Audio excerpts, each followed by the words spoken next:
Je m'appelle Claude Lepape, je suis scénariste. La maison Patrin de Donegal est mon deuxième court-métrage en tant que réalisatrice. Ce qui m'a amenée à réaliser, c'est l'envie de raconter quelque chose de personnel, puisque quand on est scénariste, on raconte les histoires des autres, en fait. Précisément pour faire ce film-là, c'est le fait que je connaissais Jackie Berroyer, qui avait déjà tourné dans un court, que je pensais qu'il pouvait incarner quelque chose dans cette maison. Et c'est le film de Alex Lutz, Guy, qui m'a fait dire qu'on pouvait construire tout un film autour d'une idée ou d'un personnage. Ce qui est compliqué pour moi avec la réalisation, c'est le fait qu'il y a énormément de contraintes et de difficultés, d'obstacles, et j'ai l'impression qu'en court-métrage, ils sont les mêmes, mais un peu plus petits. Du coup, c'est plus facile de pouvoir tester des choses, puisqu'on nous donne plus la possibilité de le faire.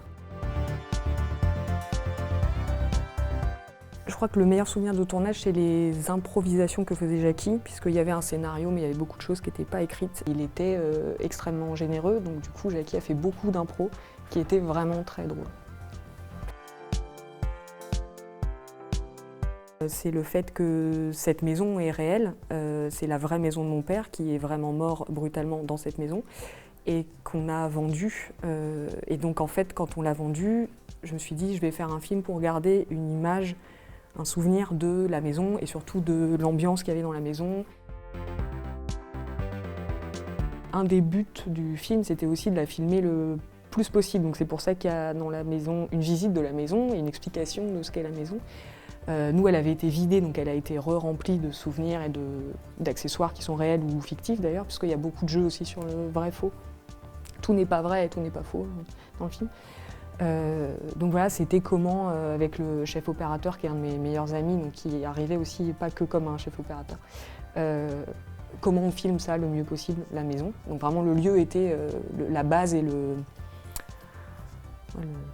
l'écrin du film. La perte, la perte d'une maison, la perte de quelqu'un, la perte, le déni de cette perte. Qu'est-ce qu'on peut faire pour se raconter qu'on n'est pas vraiment en train de le perdre. Et oui, il y a une forme de...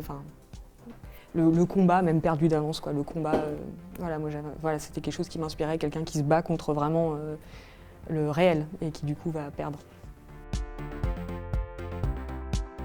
Ça paraît très bête, mais le faire en fait, parce qu'on peut passer beaucoup de temps à fantasmer, à imaginer ce que ce serait si on écrivait, si on réalisait, si on...